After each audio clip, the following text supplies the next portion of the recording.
دنیا کے نقشے پر ایک پانی ایسا ہے جسے آج ہم بحر مردار، جی ہاں ڈیڈ سی کہتے ہیں، زمین کا سب سے نچلا مقام ہے۔ کیا آپ جانتے ہیں کہ ہزاروں سال پہلے یہ ویران جگہ ایک انتہائی خوبصورت اور سرسبز و شاداب شہر ہوا کرتا تھا۔ یہ کہانی ایک ایسی قوم کی ہے اخلاقی طور پر اتنی گر گئی کہ انہوں نے وہ گناہ ایجاد کیا جو ان سے پہلے کائنات میں کبھی نہیں ہوا تھا۔ نیچے سے حضرت جبرائیل نے ان کی پوری بستی کو اپنے پروں پر اٹھایا اور آسمان کی بلندیوں پر لے گئے اور پھر وہاں سے اس شہر کو الٹا کر زمین پر دے مارا۔ الحمدللہ رب العالمین والصلاة والسلام علی خاتم النبیین، اما بعد فاعوذ باللہ من الشیطان الرجیم، بسم اللہ الرحمن الرحیم۔ السلام علیکم ورحمۃ اللہ وبرکاتہ۔ ناظرین، پروگرام ہے بات ہے پچھلے زمانے کی۔ دنیا کے نقشے پر ایک پانی ایسا ہے جسے آج ہم بحر مردار، جی ہاں ڈیڈ سی کہتے ہیں، اور ہاں یہ زمین کا سب سے نچلا مقام ہے۔ کیا آپ جانتے ہیں کہ ہزاروں سال پہلے یہ ویران جگہ ایک انتہائی خوبصورت اور سرسبز و شاداب شہر ہوا کرتا تھا۔ یہ کہانی ایک ایسی قوم کی ہے جو ٹیکنالوجی اور زراعت میں تو بہت آگے تھی، لیکن اخلاقی طور پر اتنی گر گئی کہ انہوں نے وہ گناہ ایجاد کیا جو ان سے پہلے کائنات میں کبھی نہیں ہوا تھا۔ پھر ایک صبح ایسی آئی کہ جب سورج نکلنے سے پہلے پوری کی پوری بستی کو زمین سے اکھاڑ کر آسمان کی طرف اٹھایا گیا اور پھر بلندی سے نیچے الٹا پٹخ دیا گیا۔ وہ کون سی نفسیاتی چال تھی جو شیطان نے ایک خوبصورت لڑکے کے روپ میں آ کر چلی، اور اس کی قوم کے وہ 33 جرائم کیا تھے جن کی وجہ سے ان پر پتھروں کی بارش ہوئی۔ آج کے اس پروگرام میں ہم اس عبرتناک داستان سے پردہ اٹھائیں گے۔ حضرت لوط علیہ السلام جس قوم کی طرف رسول بنا کر بھیجے گئے، وہ اپنے وقت کے بدترین گناہوں، بری عادات اور قابل نفرت افعال میں مبتلا تھی۔ یہاں ان کے اعمال و افعال کی اب ایک فہرست سماعت کیجیے۔ ناظرین، ان میں سے میں چند ان کے گناہ بتاتا ہوں، اتنی طویل فہرست ہے، چند بری عادتیں سنیے گا۔ کفر و شرک کرنا، اللہ کے نبی علیہ السلام یعنی حضرت لوط علیہ السلام کی تکذیب کرنا، ان کی باتوں کو جھٹلانا، واجب حقوق کی ادائیگی میں بخل کرنا، صدقہ نہ دینا، مسافروں کی حق تلفی کرنا، ان پر ظلم و ستم کرنا، ان سے بھتہ وصول کرنا، مسافروں کا مال لوٹ لینا، ان سے زبردستی بدفعلی کرنا، اللہ اکبر، چغل خوری کرنا، ناجائز لباس پہننا، گانے باجے کے آلات بجانا، شراب پینا، لوگوں کے سامنے برہنہ ہو جانا، مجلسوں میں فحش باتیں کرنا، یہ ان کے بہت سارے گناہوں میں سے چند گناہوں کی فہرست ہے۔ اے میرے پیارے اسلامی بھائیوں، اب ذرا غور کریں کہ اب جو ان کے گناہ ہم نے کچھ سنے، ہمارے معاشرے میں یہ برائیاں نہیں آتی جا رہی؟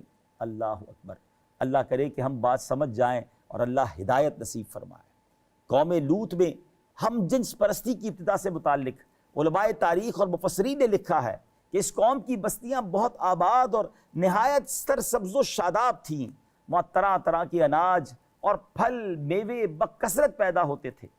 اس خوشحالی کی وجہ سے اکثر دوسرے علاقے کے لوگ مہمان بن کر ان کی آبادیوں میں آیا کرتے اور یہاں کے باشندوں کو ان کی مہمان نوازی کا بوجھ اٹھانا پڑتا تھا۔ کچھ عرصے کے بعد یہاں کے لوگ مہمانوں کی آمد سے بہت ہی تنگ ہو گئے، لیکن انہیں روکنے اور بھگانے کی کوئی صورت نظر نہیں آ رہی تھی۔ اس ماحول میں ابلیس لعین ایک بوڑھے کی صورت میں نمودار ہوا اور ان لوگوں سے کہنے لگا، اگر تم مہمانوں کی آمد سے نجات چاہتے ہو تو یوں کرو کہ جب کوئی مہمان تمہاری بستی میں آئے تو زبردستی اس کے ساتھ بدفعلی کرو۔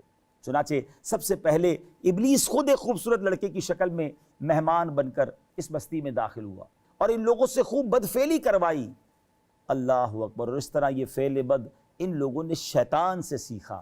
پھر رفتہ رفتہ یہ لوگ اس برے کام کے اس قدر عادی بن گئے۔ حضرت لوط علیہ السلام اس قوم کے پاس رسول بن کر تشریف لائے، انہیں نصیحت کرتے ہوئے فرمایا، تبلیغ کرتے ہوئے فرمایا، اے میری قوم، مجھے اللہ تعالیٰ نے تمہاری طرف رسول بنا کر بھیجا ہے اور میں اس کی وحی اور رسالت پر امانت دار ہوں، اور تمہیں نصیحت کرتا ہوں کہ کفر و شرک، رسول کی تکذیب اور دیگر گناہوں سے باز آ جاؤ اور ان کے سبب اپنے اوپر عذاب الہی نازل ہونے سے ڈرو، اور جس سیدھے راستے پر چلنے کی تمہیں دعوت دے رہا ہوں اس پر چل کر میری اطاعت کرو، اور یاد رکھو کہ میں اس تبلیغ و تعلیم پر تم سے کوئی اجرت اور دنیاوی منافع کا مطالبہ نہیں کرتا۔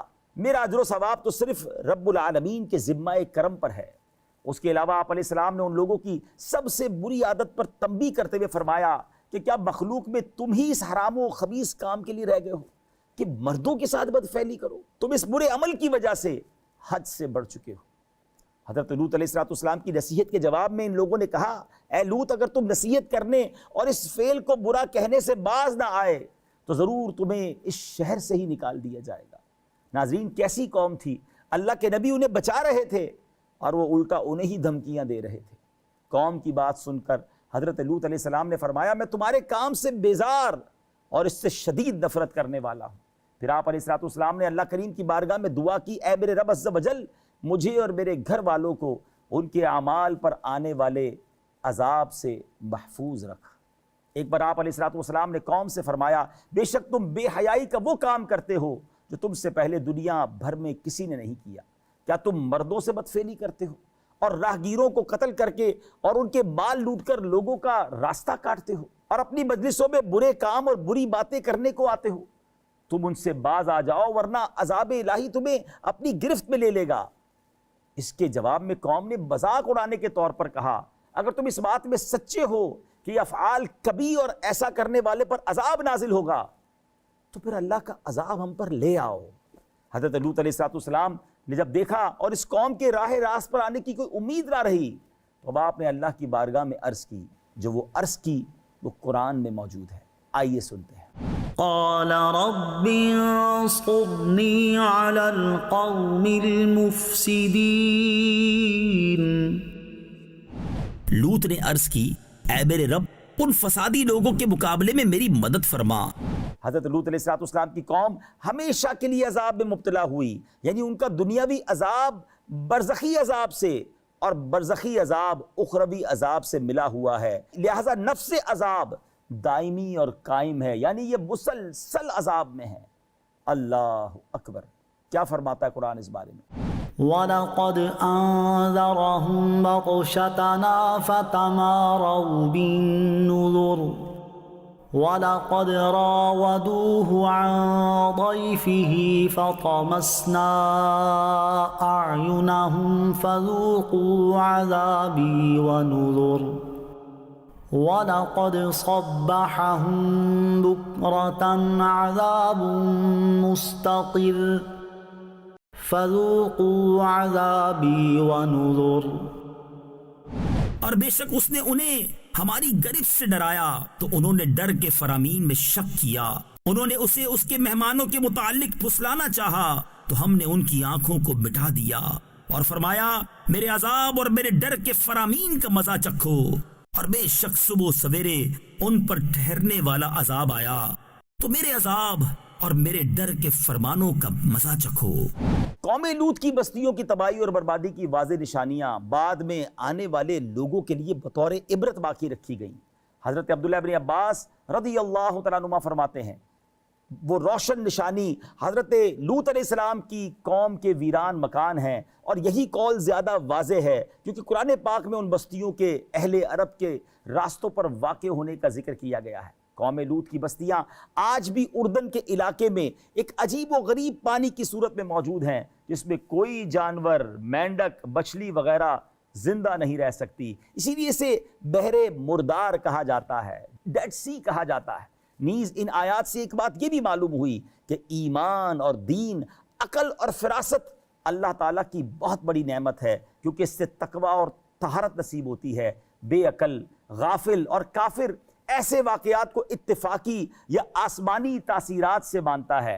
آج بھی دیکھا جا رہا ہے کہ عقل مند مومن جو ہوتا ہے نا، وہ ایسے واقعات کو مخلوق کی بد عملی کا نتیجہ جان کر اللہ تعالیٰ سے ڈرتا ہے اور بندگی کا راستہ اختیار کرتا ہے، اور کچھ لوگ اس کو سائنسی توجیہ کے ذریعے بیان کر رہے ہوتے ہیں۔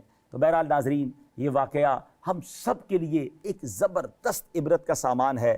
ڈیڈ سی آج بھی پکار پکار کر کہہ رہا ہے کہ جب رب ناراض ہو جاتا ہے، اللہ کا عذاب آتا ہے تو بستیاں ویران ہو جاتی ہیں، چلتے معاملے برباد ہو جاتے ہیں، اور پھر صرف عبرت کی نشانی باقی رہ جاتی ہے، داستان ختم ہو جاتی ہے، نام لینے والا کوئی نہیں بچتا ہے۔ تو ناظرین، آئیے ہم بھی توبہ کریں، اپنے برے افعال سے توبہ کریں اور اللہ والوں کے راستے پر چلنے والے بن جائیں۔ آمین بجاہ النبی الامین صلی اللہ تعالی علیہ وسلم۔